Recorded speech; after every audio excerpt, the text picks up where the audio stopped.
Good evening and welcome to tonight's telephone town hall with Mayor Stephanie Rawlings Blake. My name is Gus, and I will be the moderator for tonight's event.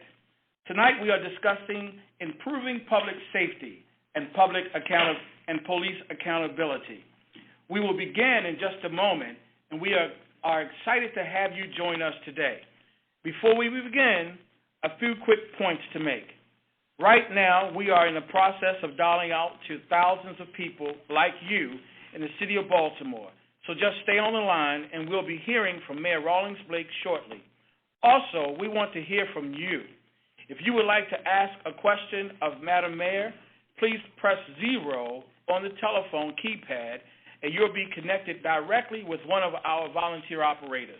Again, press 0 at any time to ask a question. If you have just joined us, good evening and welcome to tonight's telephone town hall with Mayor Stephanie Rawlings Blake. My name is Gus Augustus, and I will be the moderator for tonight's event.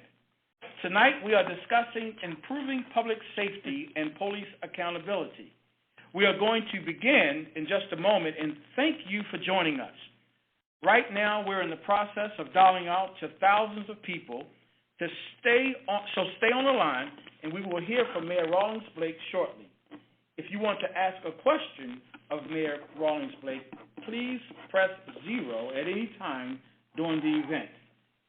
Again, press 0 at any time to ask a question or make a comment. And now, without further delay, I would like to present to you Mayor Stephanie Rawlings Blake. Thank you very much, Gus, and I want to thank all of the Baltimore City residents who have made it on to tonight's call. I'm excited to have another opportunity to speak with all of you that are on the line this evening. As you know, reducing violence remains the #1 priority of my administration. During my time as City Council President and now as Mayor, I've repeatedly said that our communities and our police have to work hand in hand in order to rid our streets of violence.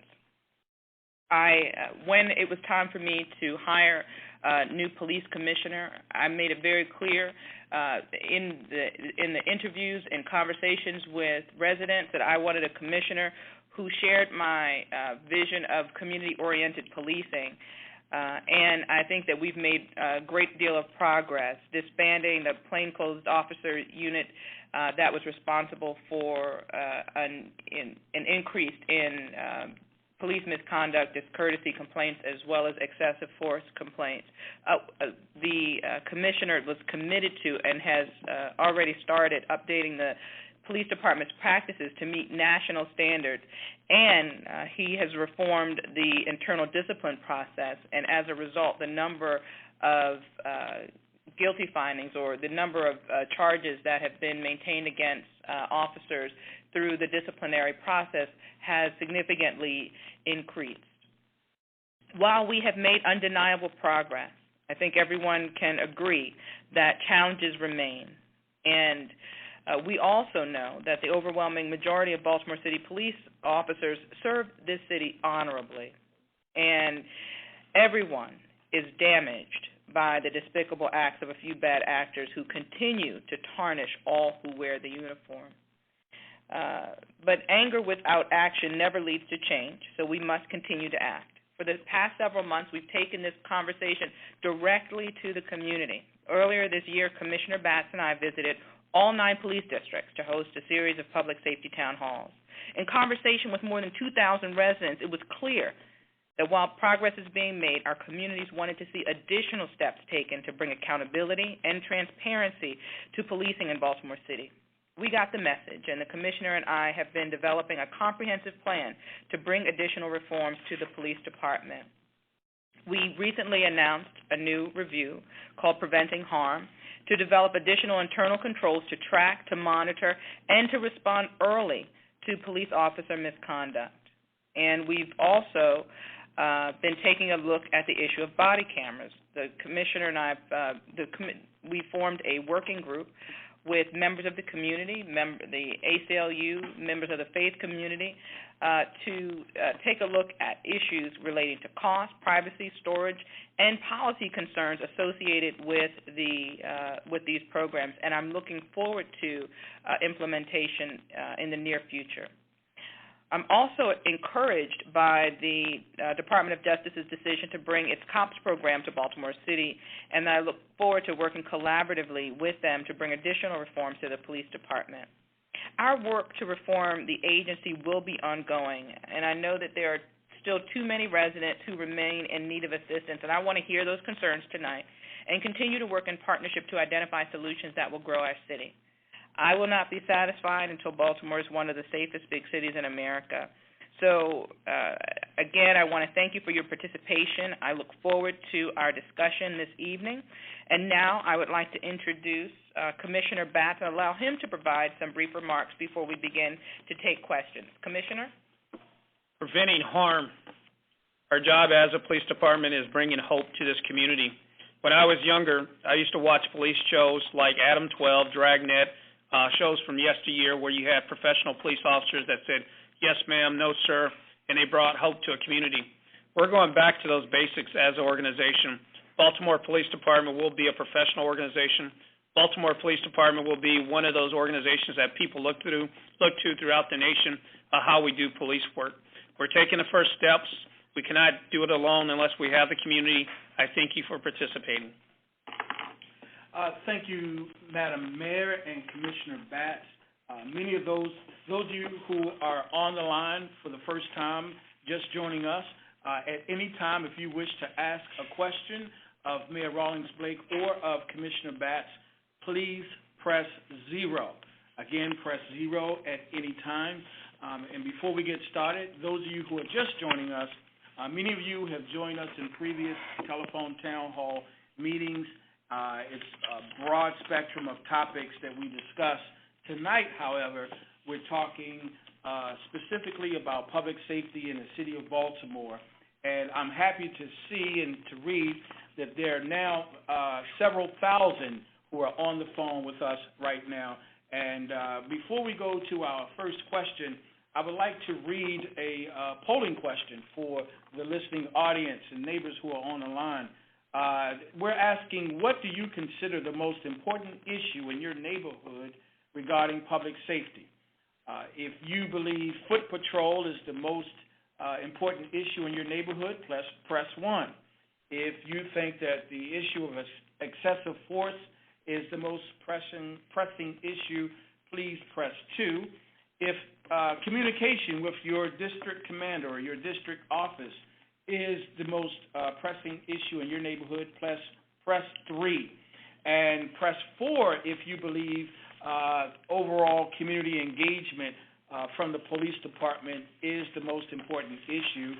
And press 5 if you believe burglaries or violent crime is the most pressing issue in your neighborhood.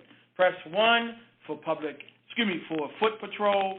Press 2 for excessive force. Press 3 if you believe the district can have better communication with your neighborhood. Press 4 if it's community engagement, and press 5 for burglaries. We have on the line with us Madam Mayor and Commissioner Batts from West Baltimore, Ms. Carter. Ms. Carter, you're on the line. Hello, Ms. Carter.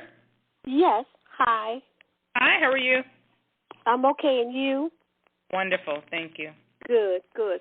My concern is, I guess everybody has it. It's about the garbage, Mhm. and it's about people coming from off of Fulton Avenue, around there where I think it's a 1700 block. Anyway, it's right next to it used to be a Westwood store. Mhm. And they put garbage out there. It be rats all over the place. Mm. And I couldn't even sit on my steps. My neighbor and I across the street, when they had trash twice a week, we used to get out there every Tuesday and Friday and clean the front. And no sooner we finished cleaning, the people on Fulton Avenue done filled it back up again. It's like nobody did anything.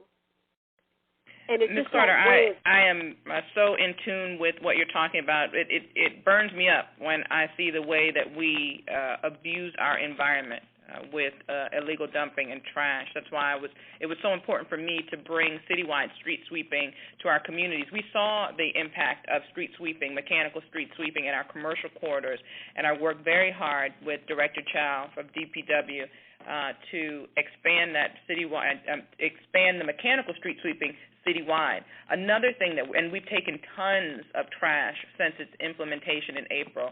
Additionally, over the summer, I announced a pilot program with alley sweeping with the mechanical street sweeping, and again, we're taking additional tons and tons off the street.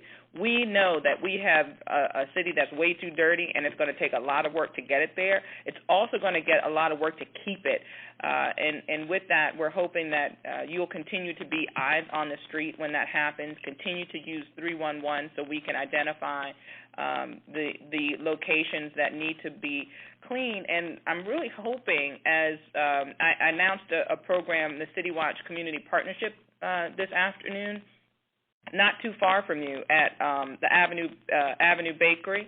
And what that does is allow private residents and businesses to sign up to become basically a virtual network of crime cameras that the police can access the information if they need to follow up on an investigation of a crime. My hope is that we will be able to use these as we prosecute illegal dumping as well.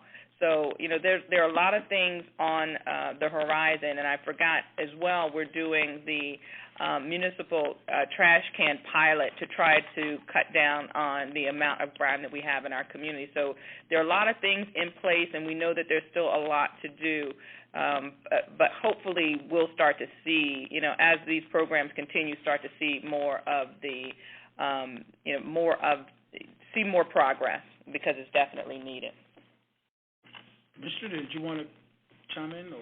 I would just like to echo what the mayor is saying, and also when we do our cop walks, that could be a focal point for our cop walks, to locate those places that have trash that has accumulated, and those people who may have been dumping it, and getting the citizens and the residents to pay attention from a neighborhood watch perspective. All right, thank you, Commissioner. Thank you, Madam Mayor. Next up, we have Mr. Kessler from Westgate Community. Mr. Kessler, you're on the line. Mr. Kessler?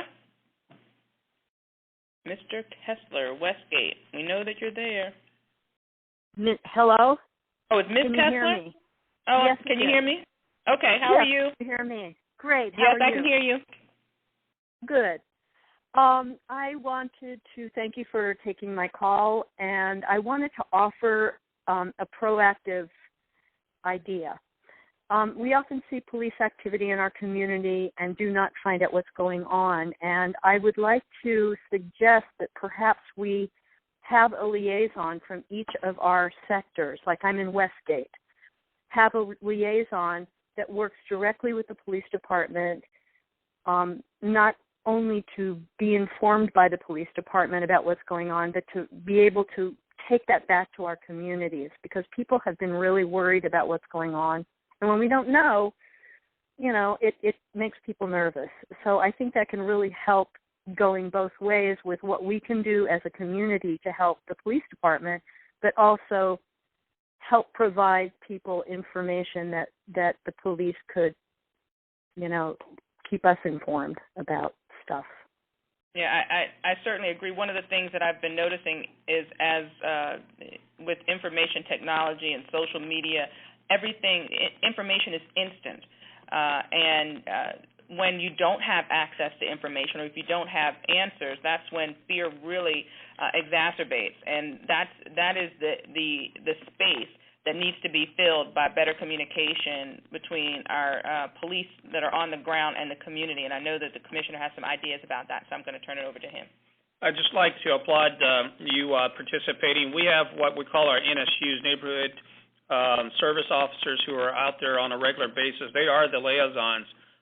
But if that's not, you're not getting the information, I think there's more creative ways of doing that. Social media is something that we're looking into for the future. Nextdoor, which is a program that's out there we're looking towards in the future. Feel free to give me a call if you'd like to follow up, 410-396-2020, 410-396-2020. That's a call to my office.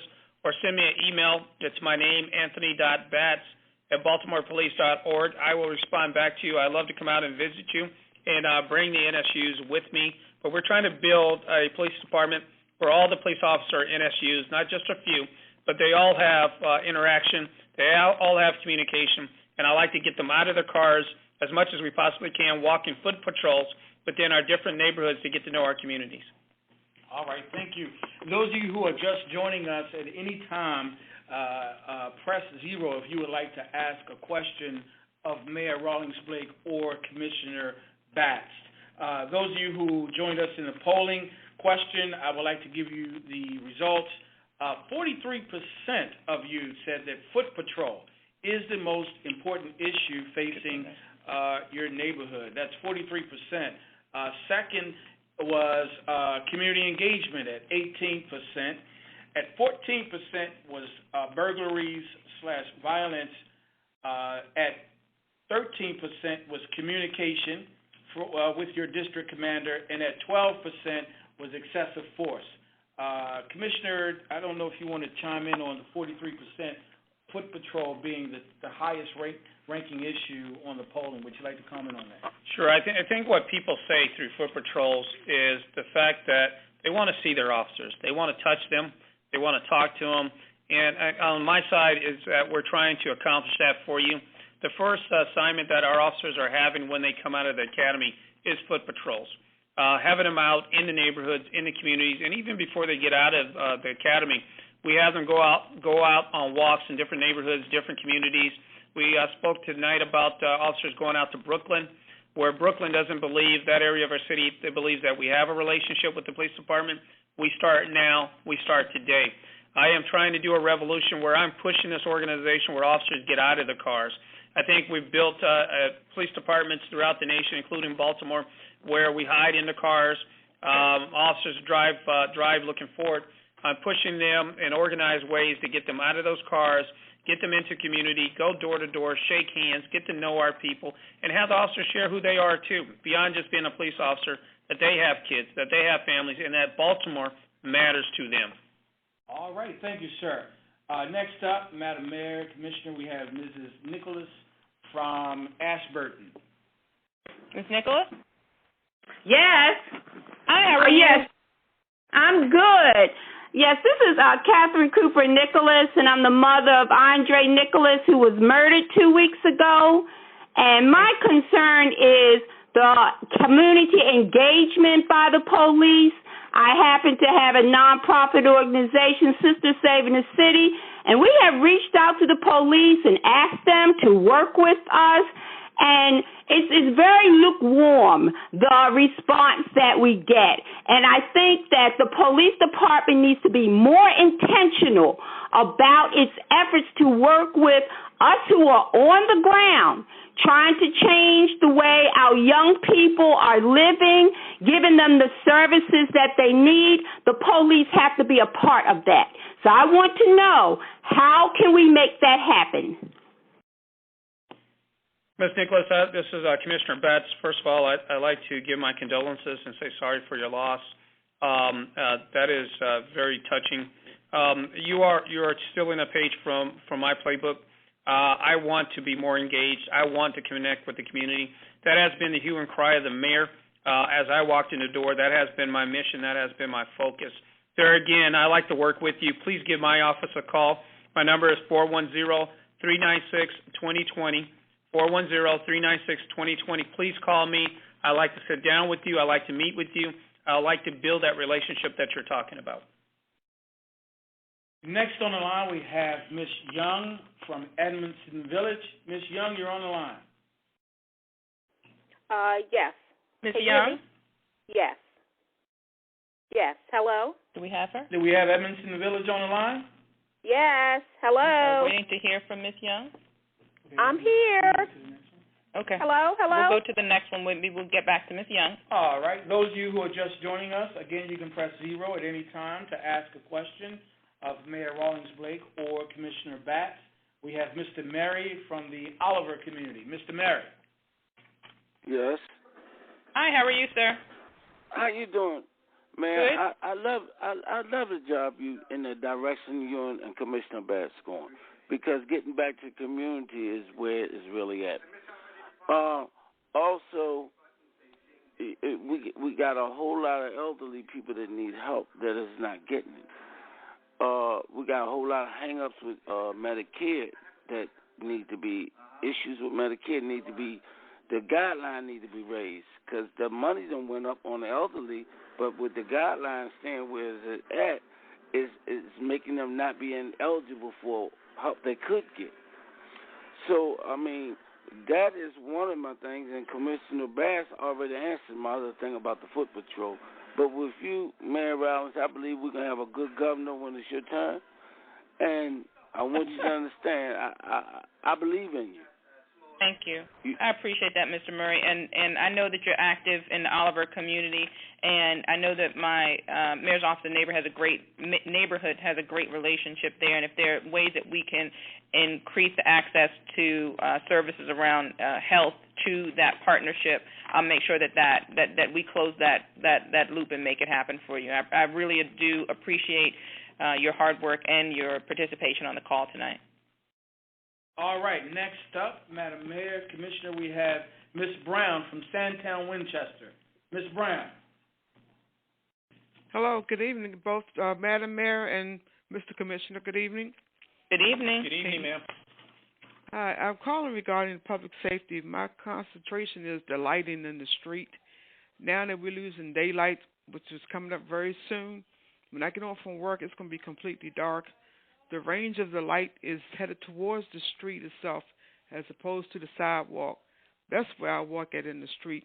And because I live in a high crime area, highly drug area, right now there's a lot of going on out there outside my door. I don't kind of feel safe coming home, but I got to do what I need to do. I even take it to the extreme of getting reflectors so I won't get struck while I'm in the street trying to get home from around the corner at the subway station. But I have filed a complaint with the Public Service Commission, asking would they get with BG&E and increase the volume of lighting in my neighborhood, because these lights are so dim you can hardly see. And Ms. Brown, those are the new energy efficient lights that you're talking about? It is, and I had spoke before. I was a participant on this before, and with the hopes that it would increase the volume, but it didn't. Well, of light. One of the things that we're doing, and I think we probably talked about this before, is taking I'm calling it an audit for lack of a better word, but an assessment of the street lighting throughout the city.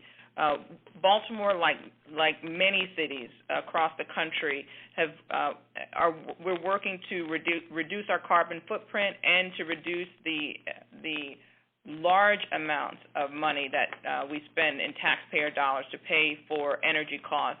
I can tell you repeatedly that when I go around to the community and talk to people, they want us to spend more money on schools, more money on recreation, more money on public safety. I've never heard anyone say that they wanted us to spend more taxpayer dollars on energy costs. So we've been working to reduce those costs.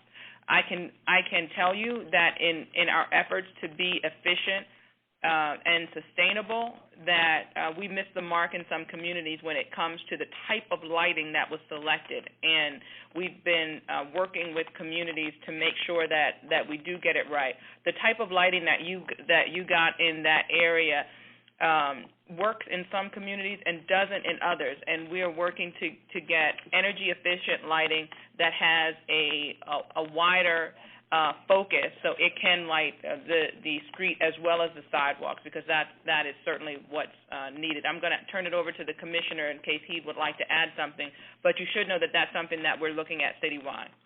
Ms. Brown, we're picking up your phone number just from your statements of being afraid to walk in your own neighborhood is unacceptable for me.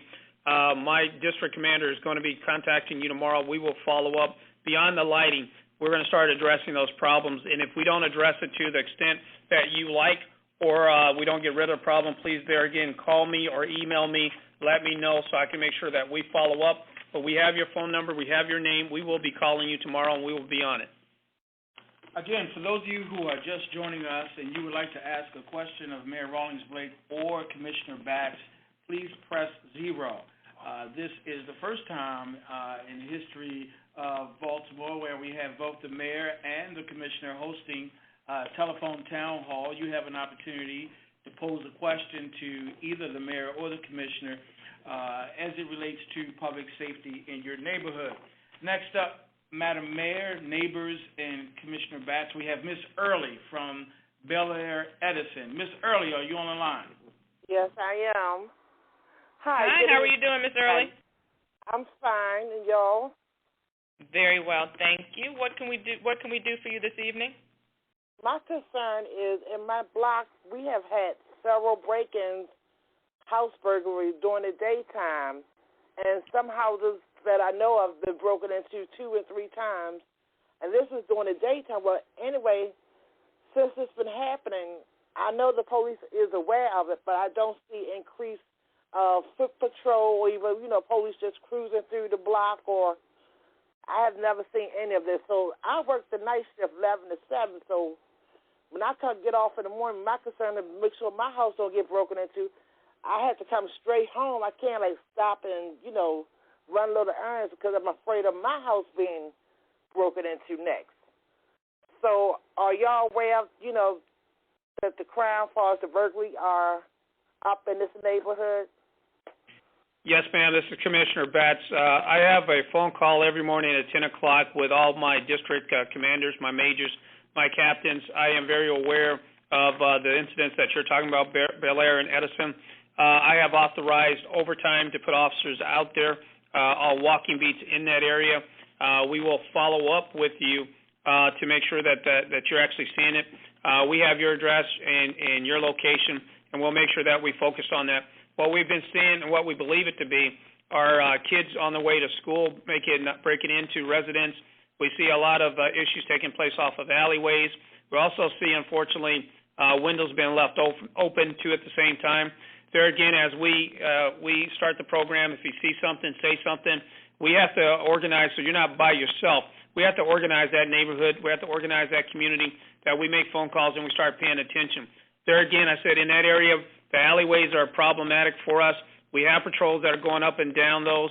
We also have our helicopter paying attention to that area because we are aware. There again, if we don't respond in the way that you want and we have this information down, I will bring it up at my 10 o'clock call tomorrow. Please call my office, email me. I will be responsive. I will make sure that we respond to your complaint. All right, thank you. Next up, we have Jesse Blackwell from Edmondson Village, that's Southwest District. Jesse. Hello. Hi, how are you? I'm good today.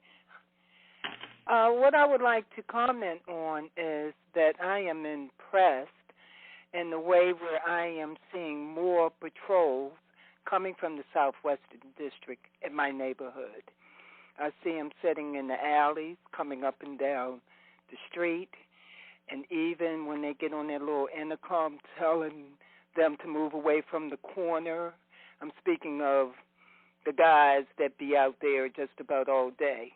Ms. Blackwell, you should see the smile on the commissioner's face. It's from ear to ear. Okay, that's that Southwestern District, and I don't know about the other districts, but I do watch it. I go to work in the morning too, and I pray when I get home that no one has broken in my house too. But I do want to comment on that. I am seeing more patrol cars in the last 6 months up and down the street. Although some of them still hang around, I don't know what the protocol. You can't stop about 4 or 5 guys sitting on somebody's steps, although I don't care for that, but I know it's no protocol on that. But I am pleased to see more going up and down the street, sitting in alleys. So I have a lot of other things, but this is about, as far as, the police department and the safety. Ms. Blackwell, I'd like to thank you for your comments. Your area is part of one of the zones that we have in the Southwest that we are putting extra emphasis on to address issues in that area. One of the things, though, that you brought up is the balance that I have to strike with my organization on a regular basis. You're talking about the impact in your neighborhood, seeing the police officers, but at the same time, as we are proactive, we cannot harass people out there either, and that's the balance. When we get those phone calls where people want us to do enforcement, we have to have a legal reason why we're stopping people. We can't harass them. We can't stop them.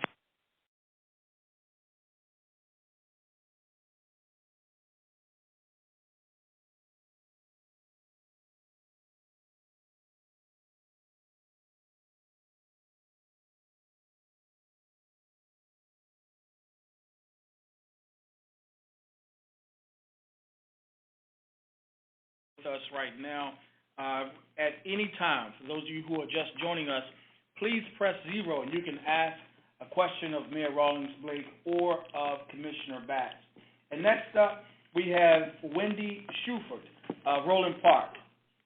I think we just lost Wendy. I think we may have lost Ms. Wendy. Well, then next up we have Mr. Smith of Ashburton. Mr. Smith? Yes. Hi, how are you? I'm well. How are you? Good. First, I just want to applaud you for the unique and innovative approach to reach out to constituents. I think is an excellent idea. Thank you, sir. My question is, I'd like to know how do you plan to use CityStat to communicate the progress that the Baltimore City Police Department is making in improving its relations to the community and protecting Baltimore? Yeah, so it's interesting because, in CityStat we track many things. Of course, we track the number of homicides, the number of shootings, the number of burglaries, every category. We track everything from response time, and we even track the amount of the number of calls we get to things like Metro Crime Stoppers. I'm interested in this was probably a longer conversation in the types of indicators that you think would give us a sense of how to quantify the progress in that relationship. Can I jump in there, too, on that? Yes. I have to applaud you, Mr. Smith. What the mayor is also talking about is the input of having resources, the output of data, stats, and information. But I think the mayor has also gone a different step. She's looking at outcome budgeting, which is looking at the service, the perception, the feel of what you get from the services that you get in the city. So we're trying to move beyond just stats and numbers and data. I think to build the relationships that we need, we have to ask the public what they think, what they perceive, what they feel.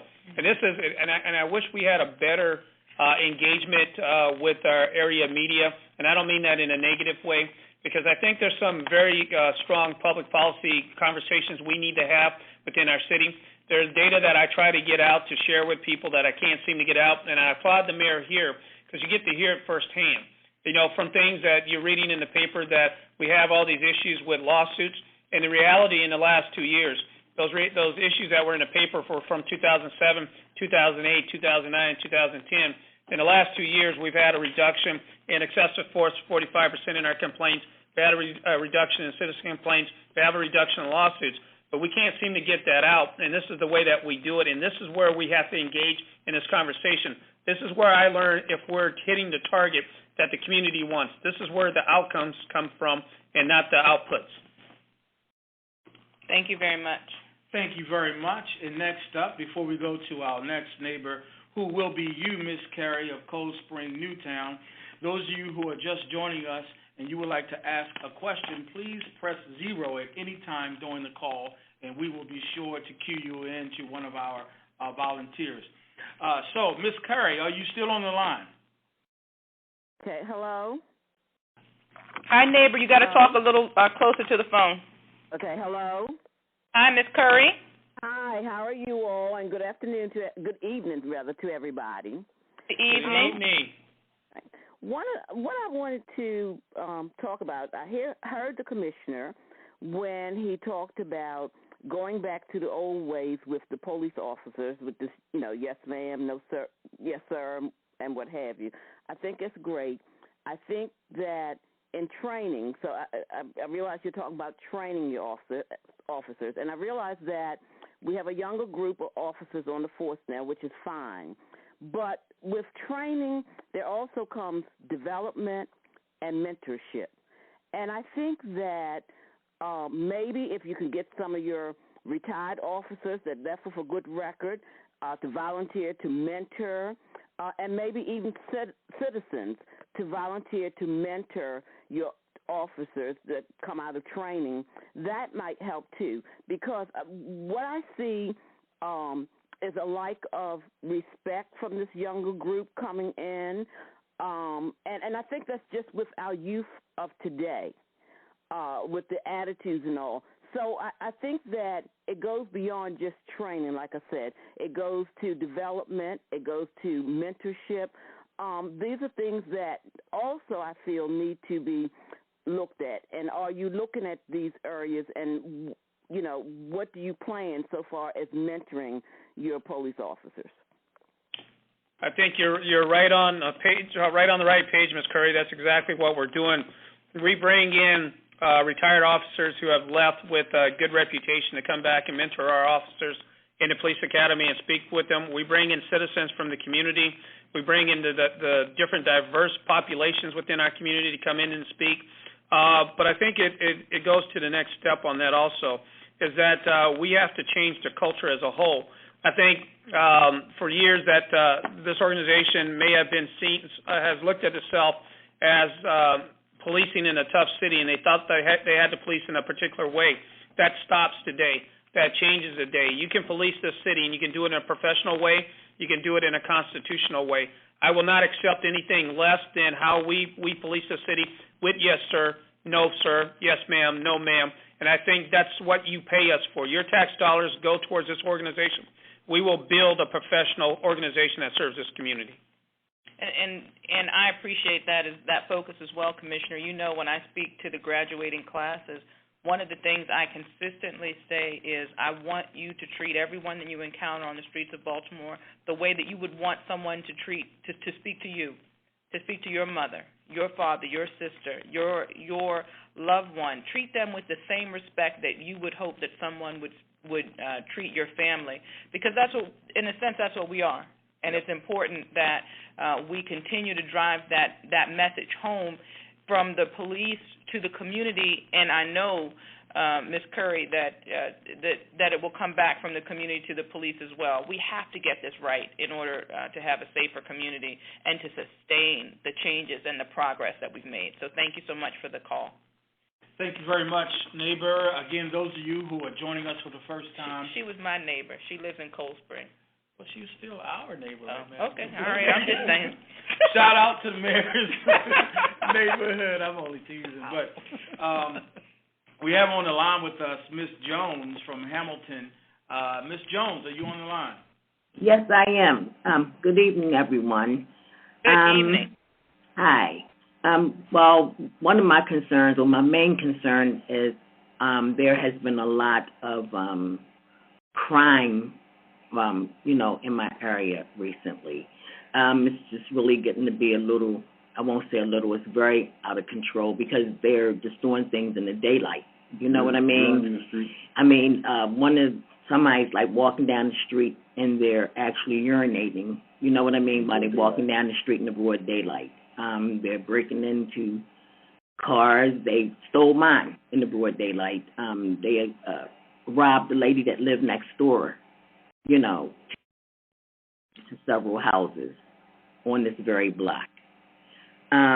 So I just wanted to know if because I really don't see any around here. I don't see the police until they're actually after someone. Like the other night, the police had somebody cornered, like about 5 or 6 police cars, had this person cornered, but then they let them go. I hear helicopters are riding around here all the time. I just wanted to know if there was anything being done, any kind of more patrol. Can we get some more patrol or something around here? Because, I'm getting to be a little bit scared to just leave out my house. Commissioner, if I could just chime in, just give a disclaimer before you, and I'll give you time. Neighbors, there are thousands of folks on the line, and I just want to make sure for your own privacy that you know we have your contact information when you call in. So please do not share your address on the call. That's for your safety and certainly for your privacy. I just wanted to give that disclaimer. Please, Commissioner. Ms. Jones, by the fact that you're saying that you're having a helicopter over there all times and that you've had 4 or 5 units tells me that we do have officers in the community, in the neighborhood. But that's not solving your problem. It sounds like that we have to do a little bit more. Please give me a call tomorrow. There again, my office number is 410-396-2020. Give me a call. I like to follow up. I like to solve a problem. I don't like what I'm hearing from you, and we're not servicing the way that you like to see. Let me know. We will follow up. We will start to address the issues there. And I appreciate that, Commissioner. We know that while I focus, and we focus a lot on violent crime, the crimes that impact your property, impact your sense of security in your home, and when that's disrupted, it's everything. Yes, ma'am. is disrupted. So, I appreciate your focus on making sure that we get this right in the Hamilton community. Scott? Yes. Next up, we have Ms. Glover. Ms. Glover is on the line from the Piedmont community. Ms. Glover, are you on the line? Yes, I am. All right. Okay, hi, how are you? I'm fine. How are you, Madam Mayor? Good, thank you. Do you have a question for us? Yes, well, I have a question and a concern, actually. I live in the northeast part of Baltimore City, which I kind of refer to jokingly as the fringes of the city because just a couple blocks north or east since Baltimore County. I've lived here for 30 years. When I first moved here, this area was 97% crime-free. In the past 10, 15 years, things have really gotten out of hand. Businesses are closing down on the 6,000 block of Bel Air Road, all up and down Bel Air Road. Crime has increased. There is one particular issue that we have a small community association group, and we've been going to meetings, and we're trying to get more people involved in this. There is a particular bar that on the weekends, starting from Thursday to probably Saturday night, we never see a patrol car, though, although many people have called 311. When the bar lets out, anytime between 1 and 2 o'clock in the morning, we would all really appreciate that there is a patrol car or two, because I am telling you, you can arrest people for DUIs, for destruction of property, for fights that are ensuing in the streets. And actually, a couple of months ago, there was a murder outside of this bar. It was not in a newspaper, and it was not on the local news. And many people, and I myself included, we're all talking about the first chance we get to leave Baltimore City, we would go if we could. And I will tell you this. I try to do my errands in the daytime. Not that I feel that much safer, but when it gets dark outside, I always have my husband or someone looking out for me. That's how paranoid I am, and I'm not a paranoid person. Yeah, so it certainly breaks my heart to hear that, especially since I know, how many. I know how active the community associations are there. I know that you have Citizens on Patrol. You have, so much, so many assets going for you, and to hear your concern and your frustration is certainly not where I want your community to be or any. In Baltimore City, you know that the issue of Northeast is the issue of the size of the sectors. And one of the communities, the districts that I know will be impacted the most by the new contract will be the Northeast sector, and I'll let Commissioner Batts talk about that. I think the mayor is right. And unfortunately, we haven't changed the size of our districts or our sectors or our posts. And Northeast has grown over the years, and we haven't grown the deployment there. And there's a lot of calls for service in that area. January 11th, we're going to a new deployment system. I was sharing earlier tonight that our contract set how many officers we needed to have on what shift. And we had too many officers on our midnight shift at 4 a.m. in the morning when we needed them before the bars closed. So as of January 11th, we'll be adjusting that. Based on empirical science, we're putting officers where we need them and in the locations. And as the mayor said, what's coming out of that is that Northeast, based on calls for service and workload, will have a shift in resources coming that direction. But on the short term, starting tonight and not waiting till then, I'd like to know the name and location of that bar. I'd like to come out there tomorrow night myself. I'm going to be out on patrol, so I like to show up and see what's going on and bring my guys. So please, give me the name, give me the bar, give me the location. I will be out there tomorrow night with my command staff. Get that information. We're going to get that offline. Yes, sir. Thank you. That's you just told them not to put out addresses. That's all right, Commissioner. No, this is, hey, we are in the business of making sure we communicate and engage with our neighbors. Again, those of you who are on the line, next up from Park Heights, we have Miss Darlene from Park Heights. Miss Darlene, are you on the line? Yes, hello. Hi, how are you? All right, and you? My major concern, I have a couple of different ones, but I think the one I would like to speak on first would be I have seen a lot of excessive behavior out of the police officers, and that's just kind of annoying to me. But I like the fact that I have seen the foot patrol, a lot of police out on foot patrol. I think that's a good idea. I mainly only see them on the main strip, which is on Park Heights. I think they need to come into some of the other areas, the surrounding neighborhoods as well, because I think that is a very good idea. Also, I would like to see more recreation centers for kids, so they have somewhere to go besides just out on the streets getting into stuff, And my other major concern is the area, the houses. I think that this area needs to be built up. It's a lot of vacant houses, and that's a problem too. That's causing a lot of problems as well. So I would like to see something done in that area. And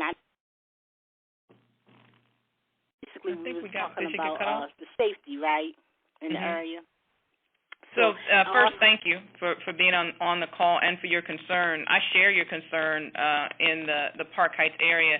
That's why my administration has increased the amount of resources when it comes to demolition and it comes to rehabilitation of homes in Park Heights over the last two administrations. It's a focus of mine to make sure that the Park Heights master plan gets implemented, and I continue to partner with the Park Heights Renaissance to make sure that happens. We made a commitment to Park Heights that we were going to rebuild. We were going to make sure that the human services were invested in and the physical condition of the community. We would increase the resources dedicated to that community, and I will continue to keep my commitment to Park Heights. It is way too important. The community has been through too much, and there are too many people who are so committed and want to see better.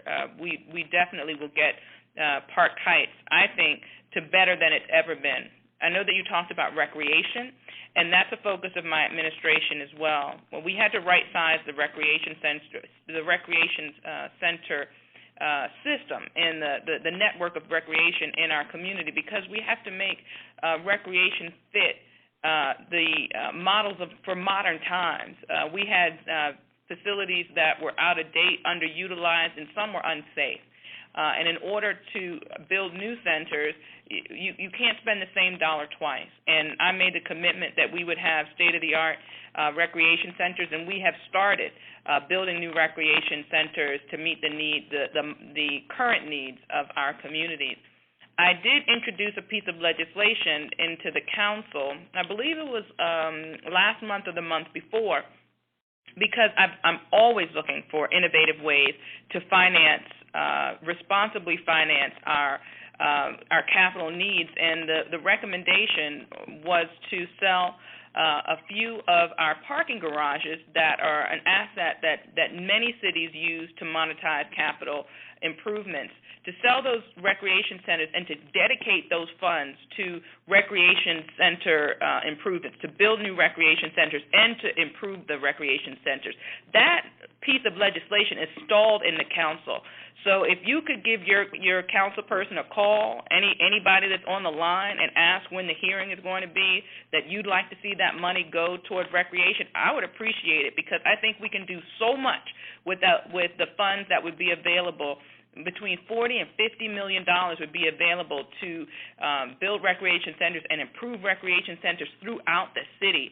But I can't do it by myself. The bill is just sitting there, and I think it deserves a hearing. And I hope that more people are asking about that, so we can get the hands into the recreation capital plan and do what we know is right for our young people. Great.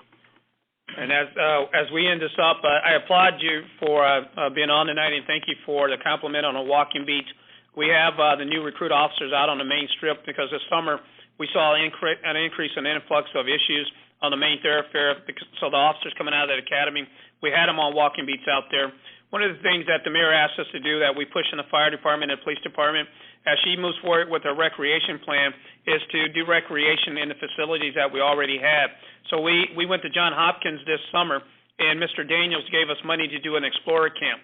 And we had pretty close to about 50 to 60 kids that were interacting in a positive way with the police officers. We fed them breakfast, we fed them lunch, and we had activities that were on a positive nature, and we dealt with morals and value issues in counseling.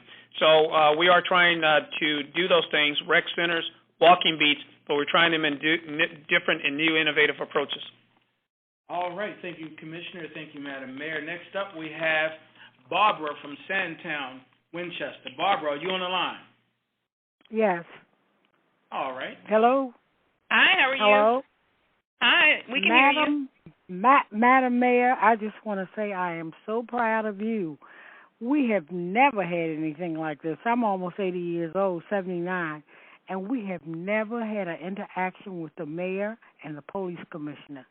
And I believe in my heart that you're doing absolutely everything you can, and so is he. And I'm telling you, I'm just so proud of you. I really am. Thank and you I so also much. wanted to, yes, I am. And I wanted to tell you, we've been having a problem with the drug boys on the corner, Calhoun and Pressman, over there by the little wooden thing they made over there. It was really nice. And I talked to the police out there, and I asked him, could he please help us? I said, I'm begging you. I said, this is awful. Do you know I don't see anybody anymore on that corner? And I want to thank you so much for that. I can't thank you enough for the call. You know, and I want you to know that while you've seen the progress only stays when we stay vigilant and looking at that corner. And I know that the commissioner will reassure you that we're going to stay on that corner and make sure that the crime doesn't creep back on there. Commissioner? Ms. Barber, touchdown. Thank you very much, because you personify how it's supposed to work. And to all the other callers that have called in tonight, hopefully we'll have the same responses for you, that we solve and eradicate your problems. I take this very seriously. I take it very seriously when I hear people say I'm afraid to come out of my house. I take it very seriously when people say that my community is not safe and I can't walk to my store. That's unacceptable for us, and I won't stop. And I won't stop pushing this organization until we change that. And these calls become, we thank you for doing the right things with a professional organization, and we've eliminated the crime within this city. So I want to thank everyone. Commissioner, as we close, I'll give you the first opportunity to close as we thank the callers from the community who stayed on the line. Commissioner? I'd just like to say thank you so very much. Go Ravens. We have turned him into a true Ravens fan. Again, I want to thank everyone for staying on the call. I am grateful that many of you think that this is a useful exercise. I continue to press for better ways and more ways that we can connect so we can make sure that we're doing it right for communities. And as long as you think this is useful, we'll continue to do it. And I hope everyone has a wonderful evening and a safe Halloween. And yes, go Ravens. Thanks a lot.